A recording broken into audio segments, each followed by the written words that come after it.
Purchase your tracks today.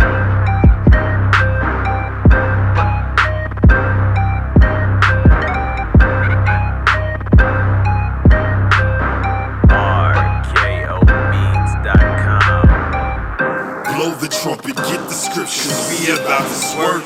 Satan's ducking, God is with, cause we about this work. IUIC's in these streets, we about this work. We got this word and we gon' preach, cause we about this work. Preach, we about this work. Preach, we about this work. What did the Bible say? We about this work. Preach, we about this work. Preach, we about this work. Don't spare nobody's feelings. Nonsense that they're teaching you in church has all of our men run around effeminate. They're effeminate. They act like they love the Lord. They act like they love Christ, but it's all covered in female tendencies. Preach. He don't have life because he don't do the commandment. Ain't no knowledge of the commandment. Preach. Preach. God is for one people, that's the blacks and Hispanics. Preach. Most time made the world for the Israelites' sake. That's right. Not for every other nation.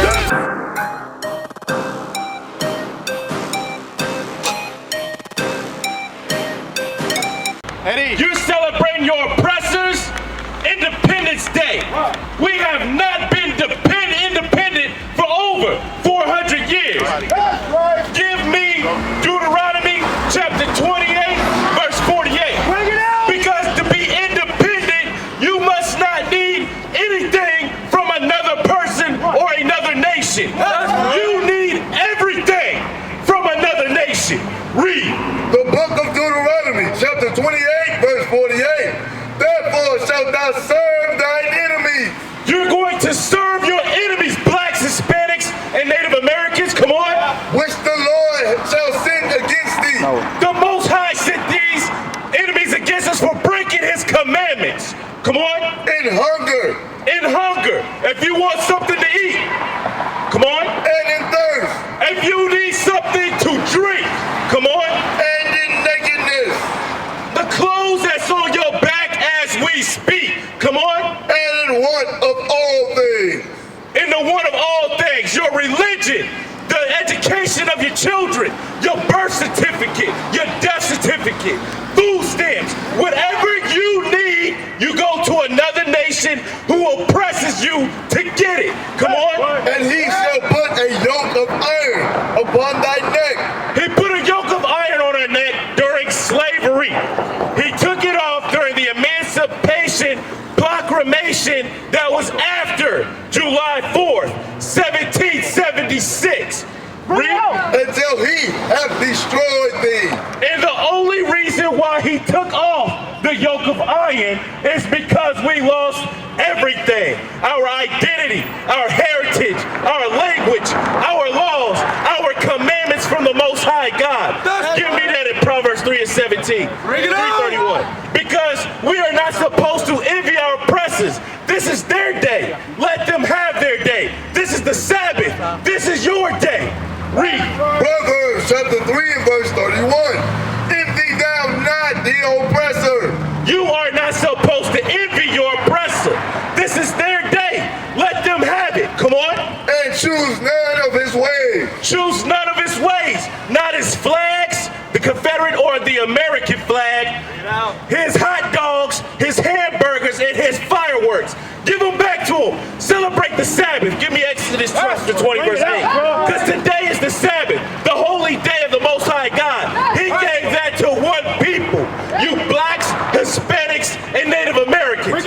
Read that. The book of Exodus, chapter 20 and verse 8. Remember the Sabbath day to keep it holy. You must remember the Sabbath day. Remember the seventh day of the week, which is Friday sundown to Saturday sundown. Come on.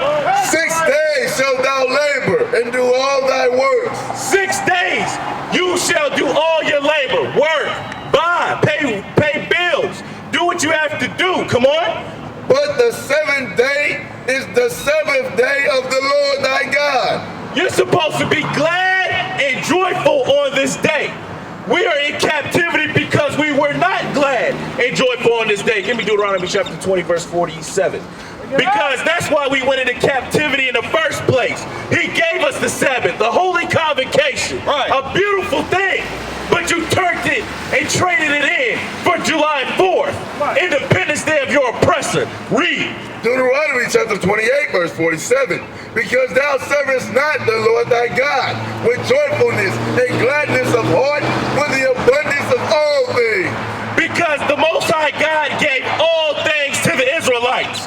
But we were not glad and joyful in the holy days. The Sabbath, the Feast of Tabernacles, Passover, the Feast of Dedication. We traded that in for Christmas, July 4th, Mother's Day, Father's Day, Labor Day. These days are vain.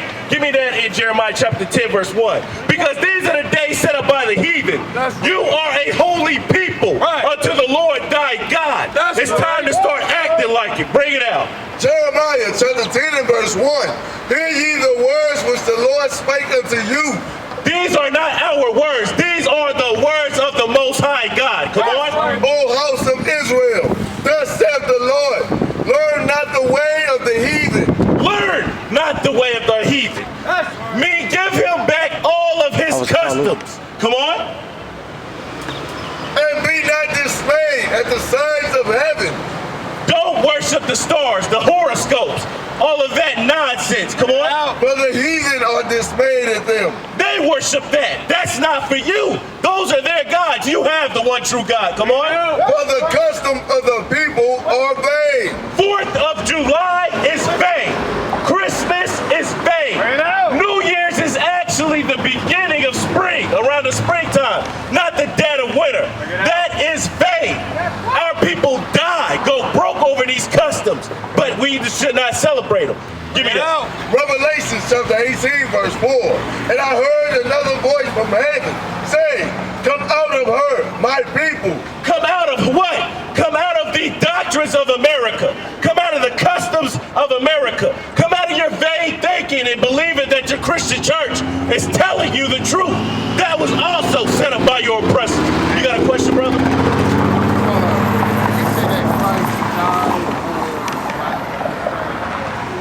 Native American. Now he's asking, he thought Christ died for everyone. And I wanted to see if he could give me an understanding of that. All right, see, brother, that is a lie set up by the Christian church. Give me that in Acts chapter 5, starting at verse 29. Because as you know, was Christ an Israelite? Yes or no? Was he a Jew? Yeah. Okay. So, give me that in Matthew chapter 1, verse 21. Because he was a Jew from the tribe of Judah, which would be the American blacks today. And the Bible clearly states who he came to die for, who he came to save. Give me that. Matthew chapter 1 verse 21. And she shall bring forth a son, and thou shalt call his name Jesus, for he shall save his people from their sins. Okay, it says his people. Now, are you a so-called African American? Yeah. Who are your people? African American. So when it says Christ should come and save his people, who is it directed towards? The Israelites. Exactly. That's right. Let's further prove that. Give me that in Acts chapter 5, verse 29. Because the apostles said the exact same thing. Come on. Hold on. Real quick, hey, how you doing, brother? I got a quick question for you. How old are you? How am I? How old are you? Oh, I'm 25 years old. 25 years old. You ever heard of the Declaration of Independence? Yeah. When that was written, who was that written for? It was written for the white man, mostly. Mostly or solely? Yeah, solely. Okay, watch this. United States Constitution. When it says we the people, who was that written for? Yeah, for the white people. Right. Was that written for us? No. No, because remember, during all these times, we were still what? Slaves. The so-called Hispanic man, which you know today as Issachar, that's really who he is, he was known as a slave. We were not. When it said we the people, things of that nature, it was not talking about us. Right. Well, people know that. That's why they had to write amendments later on, like the 13th Amendment, which supposedly set us free, right? Yeah. What's the 14th? 13. Anyways, the point is that they had to make amendments because initially it wasn't written for us. Right. Well, why is it so hard for people to understand when you read this Bible?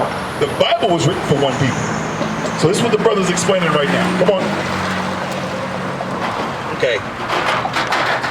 Matter of fact, give me that in Psalms 147, verse 19, because I want to prove what the deacon said. He said that this entire Bible, the whole book, from beginning to end, is addressed to one people. And we're going to prove that. Read that. The book of Psalms, chapter 147, verse 19. He showed his word unto Jacob. Do you have any knowledge of the Bible who Jacob is?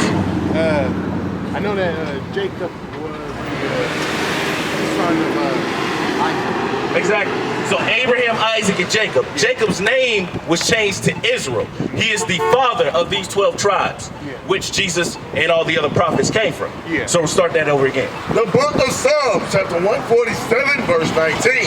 He showed his word unto Jacob, his statutes and his judgments. Statutes. What are statutes? Statutes are like commandments. Exactly. Laws. And judgments are what? Judgment means God's decision. Right. What happens when you break the commandments? You get judged by God. Exactly. Come on. His statutes and his judgments unto Israel. Jacob and Israel is the same people, same person. He, like I said, gave birth to these 12. He's the father of those 12. Come on. Verse 20. He have not dealt so with any nation. He has not dealt so with any nation. So outside of the person that he named, and it was the father of these people, the laws wasn't given to them. So what does that mean? Everything in this Bible pertains to who? Exactly. Read on. As for his judgments, they have not known them. As for the judgments, other nations have not known them. Have other nations went on slave ships and was sold to their enemies? Have that ever happened to them? No. Exactly. That happened to one people, which are the Israelites. Give me that in Deuteronomy chapter 28, verse 68. Because you asked, how do we know that the blacks, Hispanics, and Native Americans are the Israelites, right? That was start 15 so we can get the context. Deuteronomy chapter 28, verse 15.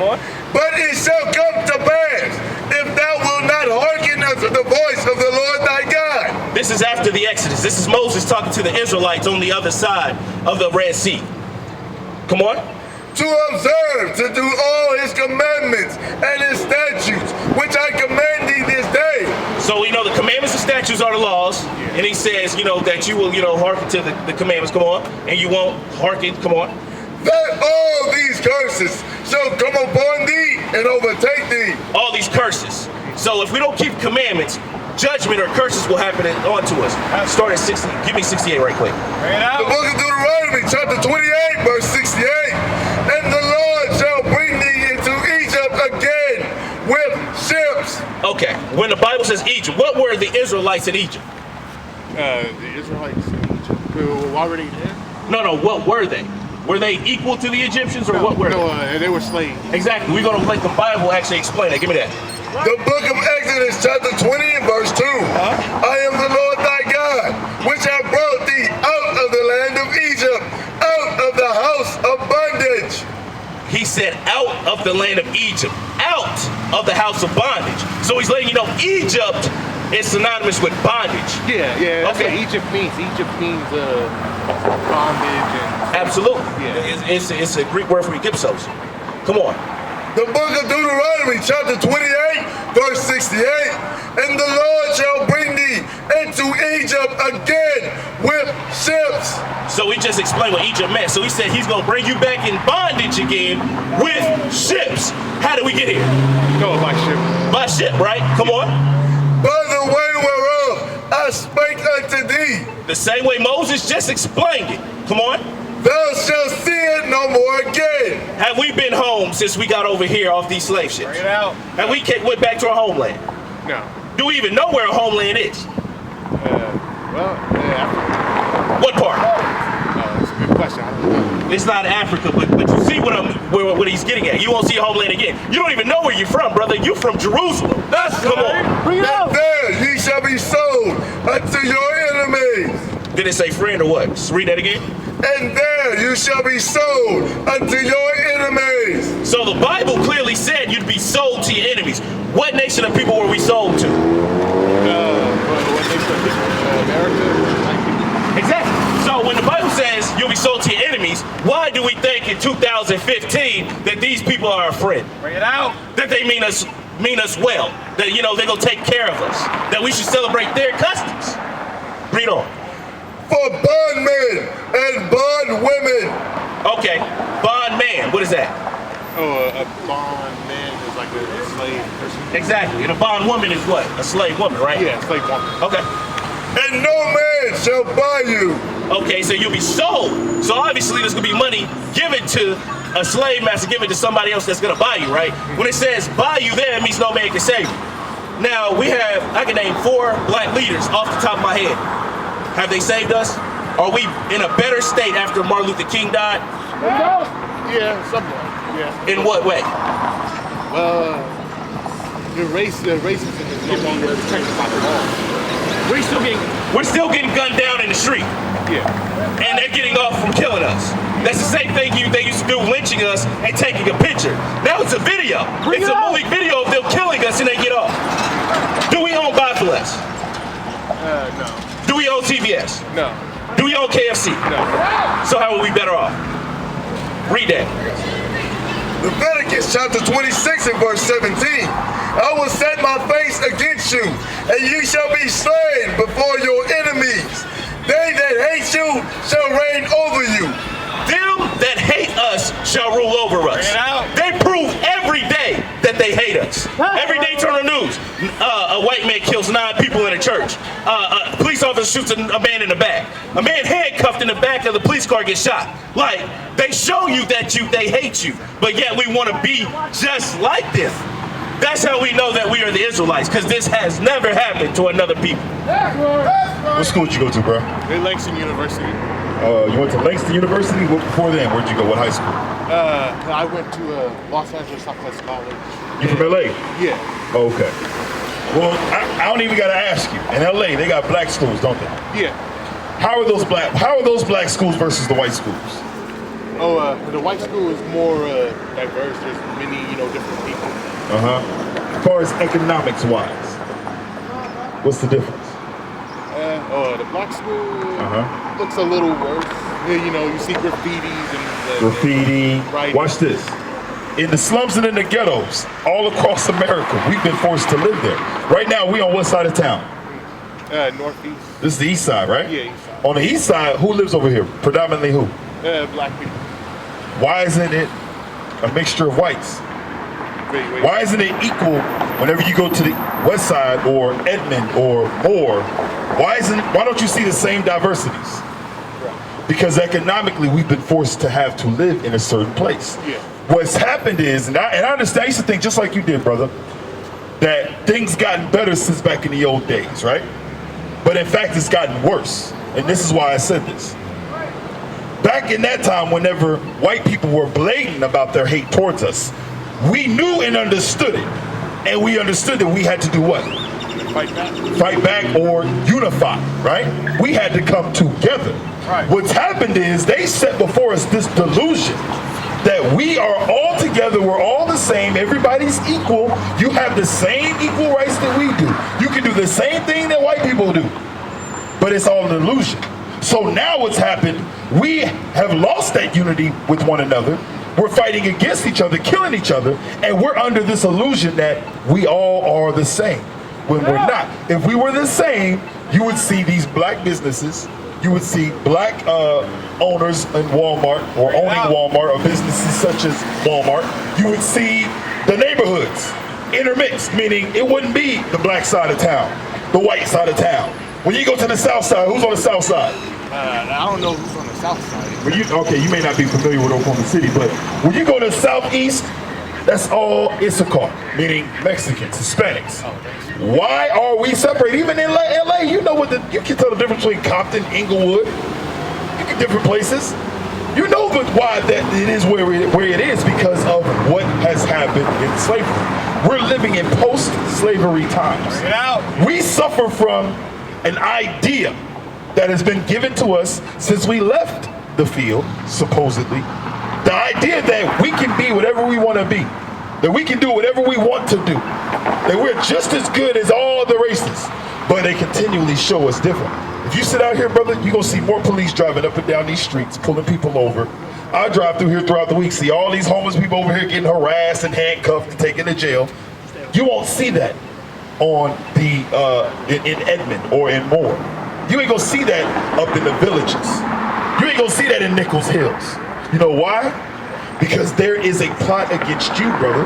You are a threat. I'm gonna tell you right now, because you are why you're educated. You're a self-thinker now. You're starting to figure things out and put the pieces of the puzzle together.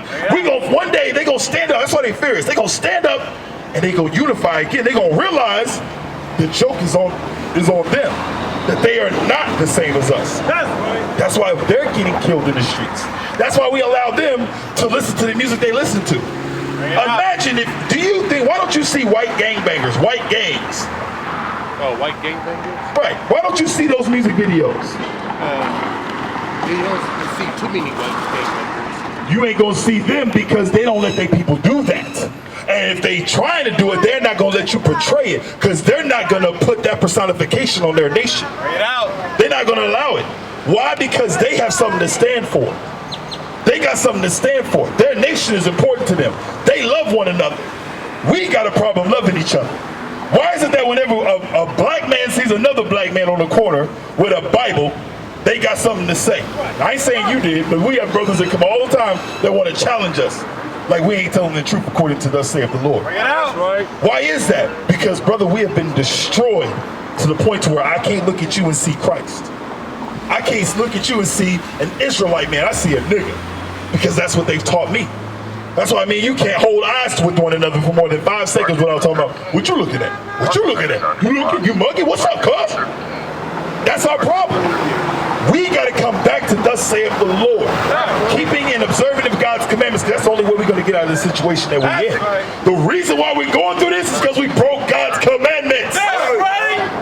Why is it that we don't want to come to the solution? You know what we'll do whenever we get shot and murdered in the streets? You know what we want to do? Let's march. We're going to march against Washington.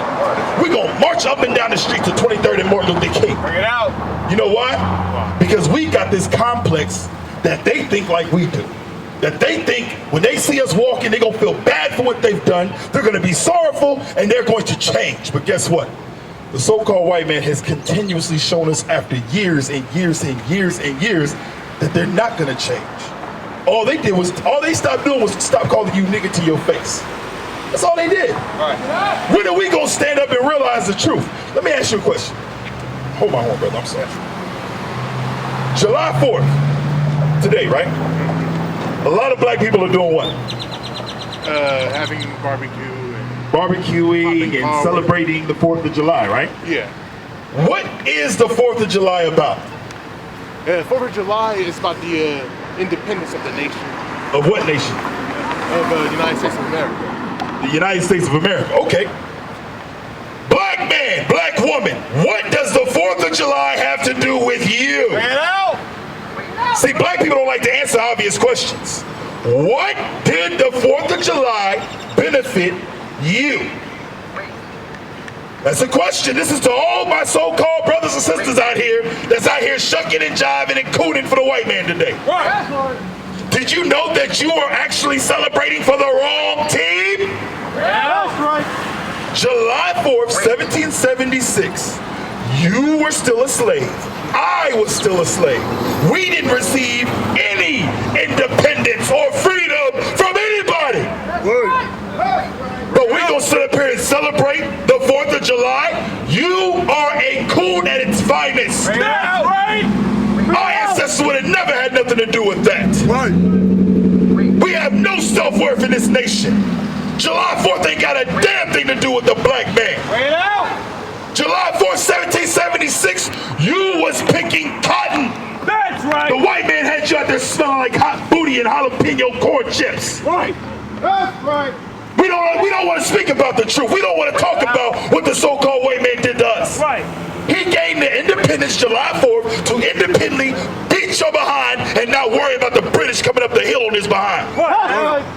Matter of fact, watch this. Had America lost that war, do you know we would have been freed sooner? Yes, the British freed their slaves about 100 years? 50 years before America did. Oh, but you rooting for them. You under the red, white, and blue, right? That same flag, it ain't no difference with the Confederate flag. Right. Everybody's got all hyped up. Oh, they took down the Confederate flag. Bring it out. Guess what? That American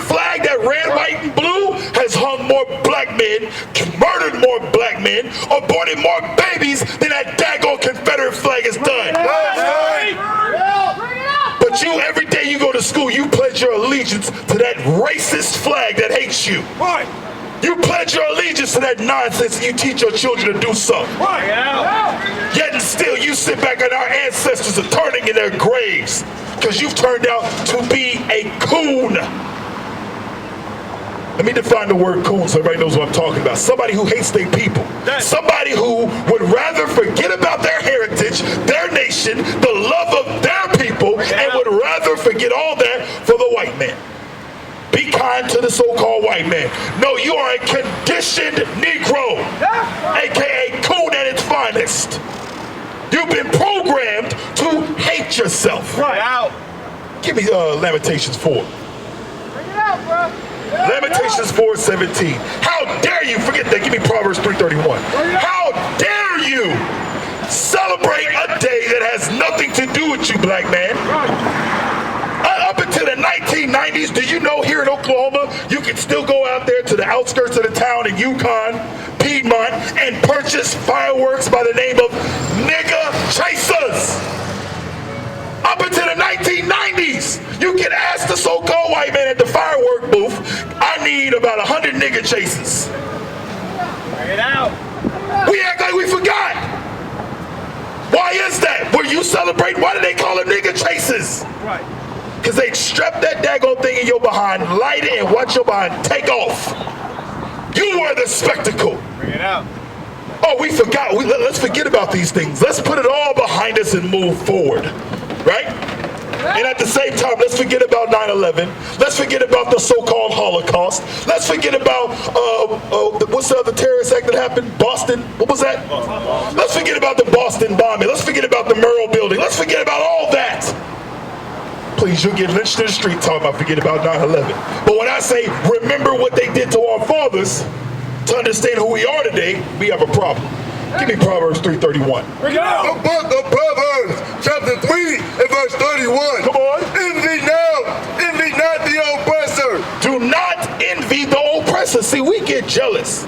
We want to do what the white men do. Bring it out. Oh, I want my son to play sports. I want my son to be a wrestler. I want him to play basketball, football. Any Negro, listen. Those are sports of white people.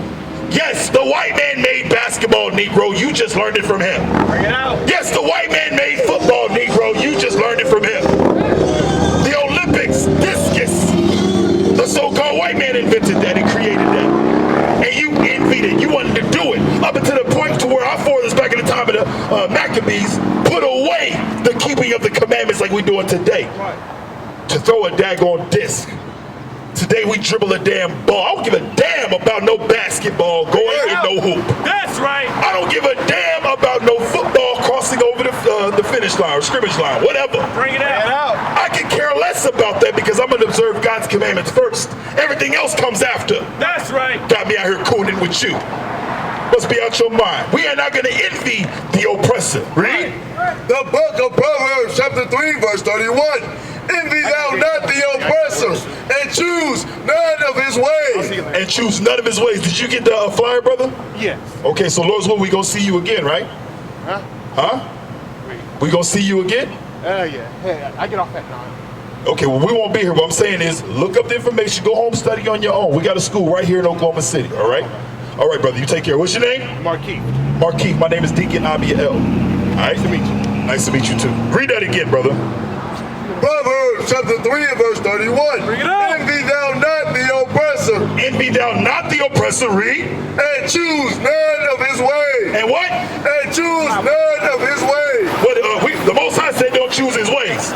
But the field coon, I'm going to say the house Negro, instead he said, yes, massa. Oh, today's Independence Day, massa. I'm gonna go pop some fireworks with you, massa. I'm gonna go celebrate the independence of America. Bring it out. When has America celebrated any independence of you? Right.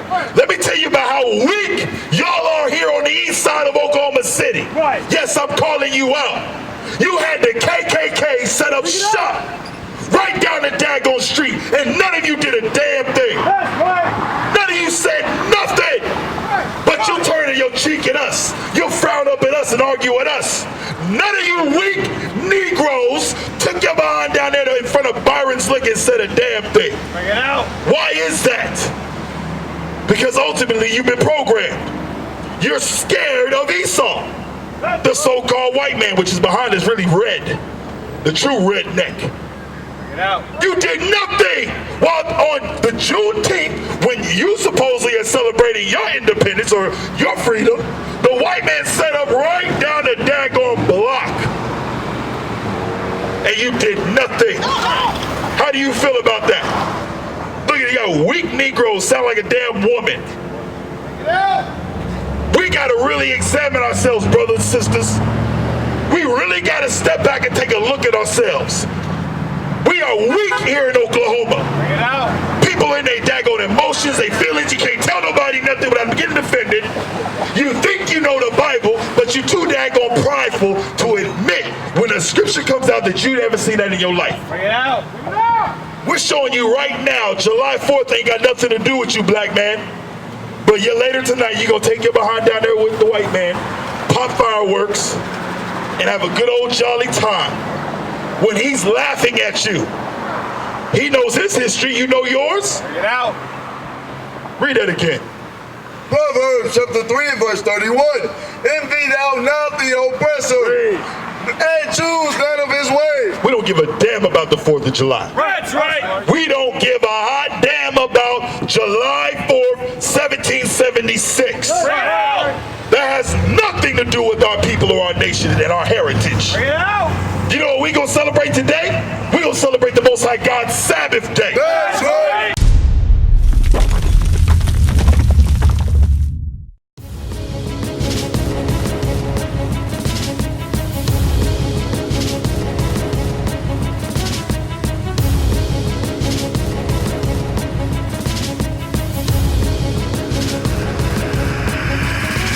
Shalom, Israel. I'm Elder Nathaniel of Israel United in Christ. YouTube likes to shut our channels down, as some of you have noticed, ever so often. Subscribing to join IUIC will assure you will always stay connected to our YouTube accounts. We want to do our best to make sure this truth gets out. Please click and join our subscriber YouTube channel called Join IUIC to stay linked to all of our videos. So again, please make sure you subscribe to this Join IUIC channel to get your latest updates from all our YouTube channels. Shalom.